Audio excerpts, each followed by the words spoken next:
Legit ba talaga ang earning app na to o sayang lang sa oras? Marami na namang lumalabas na earning apps ngayon, pero hindi lahat totoo ang kita. Sa video na to, i-review ko kung legit ba ang app na to, paano kumita, at kung worth it ba siyang subukan, lalo na para sa students na gusto ng extra income. Disclaimer, hindi ito guaranteed income. I share ko lang ang experience ko. Do your own research.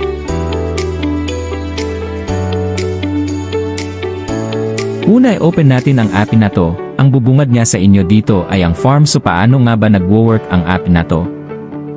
Ganito gumagana ang app, may 5 ways para kumita dito. Ang una ay ang pag-upgrade ng farm. Sa bawat upgrade mo nga dito, makaka-receive ka ng 3 pesos. Ang pangalawa ay ito. Dito makikita mo ang daily, earn, at family task. Na pag natapos mo ay makaka-receive ka ng 3 peso.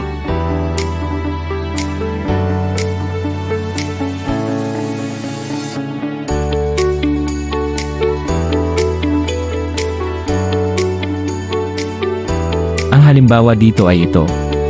Kailangan mo lang ma-reach ang level 70 para makuha ang 3 peso. Pangatlo ay ang sa family. Punta ka lang sa family room, hanapin ang camel. Ang gagawin nyo nga dito, ay refresh ng 5 beses ang camel. Once na maging golden ang camel, maglalabas yan ng red pack. Ang red pack may laman niyang rewards na automatic papasok sa inyong balance. Ang pang-apat niya ay ang family boss. Dito ang gagawin mo ay babawasan mo ang buhay ng family boss. At kung matagumpay nyo itong mapaslang, maari kayong makareceive ng red packet na may lamang rewards.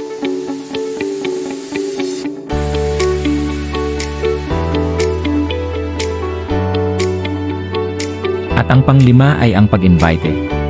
Sa pag-invite, kailangan mo lang kopyahin ang link mo at send mo sa mga kakilala mo upang makatanggap ka ng rewards.